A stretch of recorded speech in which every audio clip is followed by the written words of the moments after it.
The 2017 French election. This year, the French people will be voting not only on what form of government they want to have for the next 4 years, they will also be voting on the future of the European Union.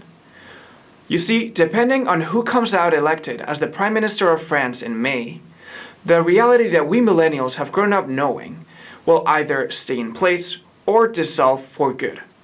Before we continue, however, it's important to understand how the French voting system works. There are 2 rounds of voting.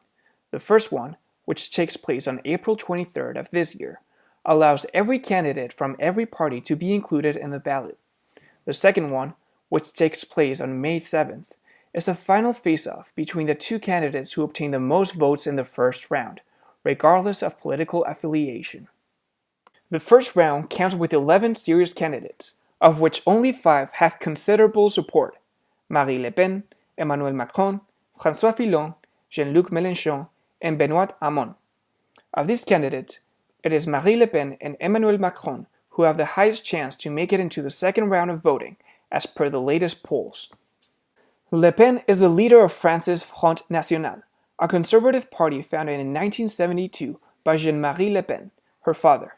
Jean-Marie made it to the second round of the election for the first time in 2002, only to be beaten by 64 points, his racism playing a big role, according to his many critics. Since then, Marine Le Pen has distanced herself from her father and worked hard to redraw her party's image to make it more mainstream. Now, she is in first place for the first round of voting, at 27%.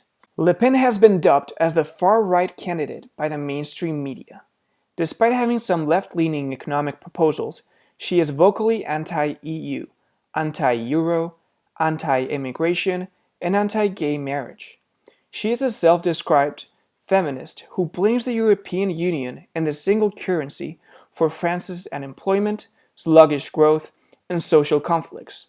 If elected, she has vowed to call a referendum on France's EU membership, which, if passed, will trigger Frexit.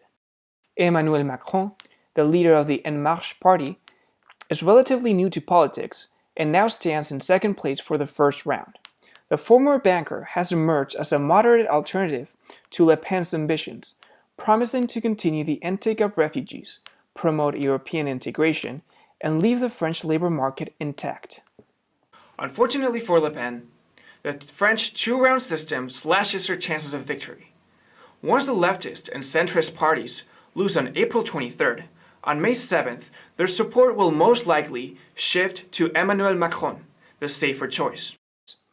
This is already happening, for instance, with members of the Socialist Party who are coming out in his support in large numbers. Polls for the second round of voting have Macron winning with as much as 60% of the popular vote. Marine Le Pen, however, is not going down without a fight.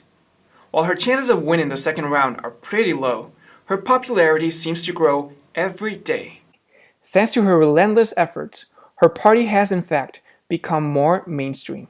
Right now, 40% of the French youth support her, and some influential conservative sites, such as Breitbart, have endorsed her. She also counts with an army of online supporters and trolls, many of which supported Donald Trump during his campaign.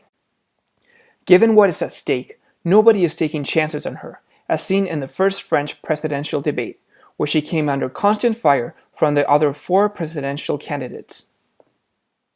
The ongoing battle between populism and the status quo will have a dramatic and bloody showdown on May 7th. I urge you to continue to follow what is and will continue to be a fascinating election cycle in France.